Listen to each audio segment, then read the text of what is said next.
So before coming, I probably spent a few nights on my train journey up here to Scotland, looking at the pilot book, looking at the charts, looking at navionics, looking at the weather windows, the different options. So, a few days to sort of come up with the broad strategy, and then that evolved significantly when we kind of started the journey. But yeah, probably a few nights and the train journey up. So we started from Largs in western Scotland, and we had to finish in Whitehaven. We more or less knew that there was going to be a passage on the Irish Sea from somewhere to somewhere. We didn't really know exactly the sort of departure and destination for the passage itself, but we knew that we'll end up in Whitehaven. So those were the broad picture, big picture ideas. So I think 7 days in total. That was the time available, I think from the very beginning, even when I started the sort of big picture planning, I knew that there will be a period of time when it will be really difficult to sail. But it was uncertain up until the very last minute which days will be difficult from a weather perspective, which days will allow us a bit of a weather window. So 7 days in total, but kind of going into it, we knew that not every day will be sort of favorable weather conditions. It was a really good mix. I think it evolved partly by planning, but also by chance that there was quite a good mix of sailing days, and then also quite a good mix of destinations and pilotages. So we had a couple of marinas. We had one fishing harbor with a really difficult entry and quite a high wall to sort of moor up against. We had one anchorage. We don't have a mooring buoy. But yeah, quite a good mix. A couple of good day sails, actually 3 quite a good day sails, and then one 60 plus passage in over the Irish Sea that we managed to squeeze in. So overall, really good mix in the 7 days, even given that due to the storm we couldn't sail for almost 3 days. So we had quite a big hiatus in the middle that we had to fill in with other activities. I think the most interesting thing from a skills perspective for me to take the big picture strategy into the actual overall plan that we executed. So when I first started looking at the plan and I first started going through the pilot book, I had a slightly different passage in mind, or a slightly different journey in mind than what we ended up sort of completing, because of the weather conditions that we had. So it was really interesting how we kind of translated the original plan into planning, like sort of stop by stop. So that was really interesting, and how the individual passage plans afterwards sort of all added up into that single large kind of plan, overall plan.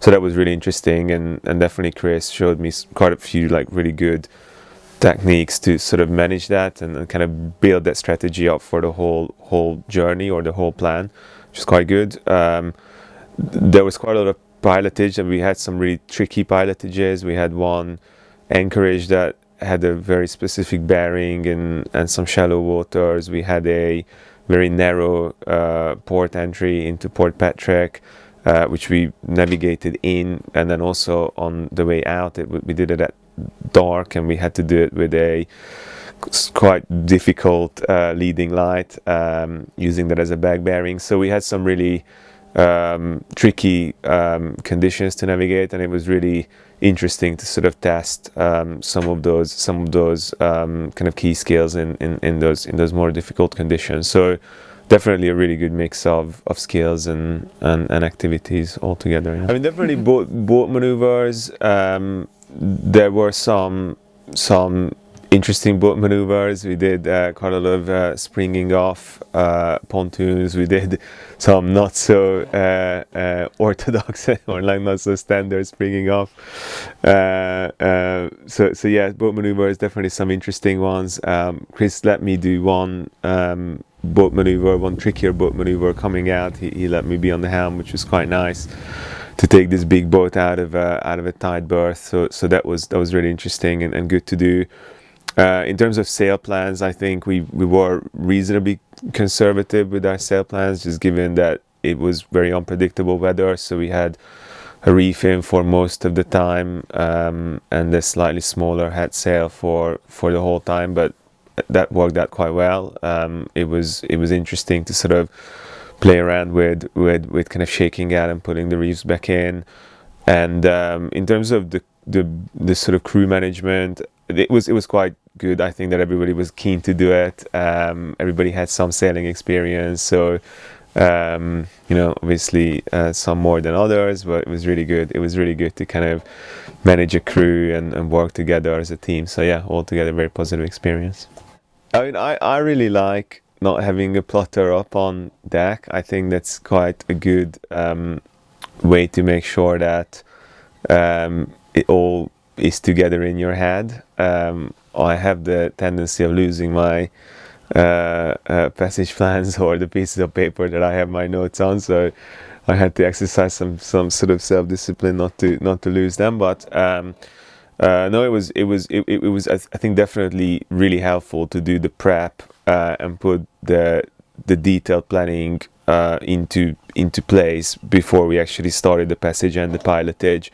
So yeah, I think it was a good way to sort of encourage that type of thinking by not having the plotter on deck, and I definitely would feel much more comfortable navigating anywhere now, even if there isn't a plotter on the deck or in the cockpit. So yeah, I think it's a very positive experience that everybody should try, because it's very rewarding. Yeah, I mean definitely this was a big confidence boost to do a 60 mile and actually sort of skipper it through a pretty, I mean, potentially adverse weather conditions. I mean, we didn't end up having horrible weather, but it was definitely a big confidence boost that the planning worked and we got here and there was enough water under our keel to kind of get in. So so that it definitely increased my confidence, and I'll carry on. I'll definitely carry on sailing and skippering and kind of taking these skills to the next level. So yeah, it was great.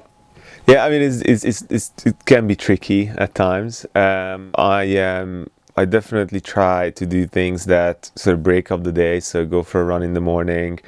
There were some really nice trails to sort of run around in sort of Port Patrick where we were based. Kind of also going on walks, cooking is quite good. I think it sort of helped just sort of settle into a slightly slower pace of life when you know that there is nothing you can do. I think that was quite a good way to kind of dial it down a bit and sort of accept the reality that we were stuck. So it's not easy. I don't think I could sort of say that it was easy at all times, but definitely breaking things up with activities helped, and overall it was a positive experience. When I'm on Saga, it's expected that I make a goulash, so I spent a couple of hours on one of the days to preparing it, and you know, I'll probably do the next time I'm here. So yeah, I think that's my signature now. I can say, I'm sure everyone will say it was really super good, and that's an attraction for people to join when you're skippering, right?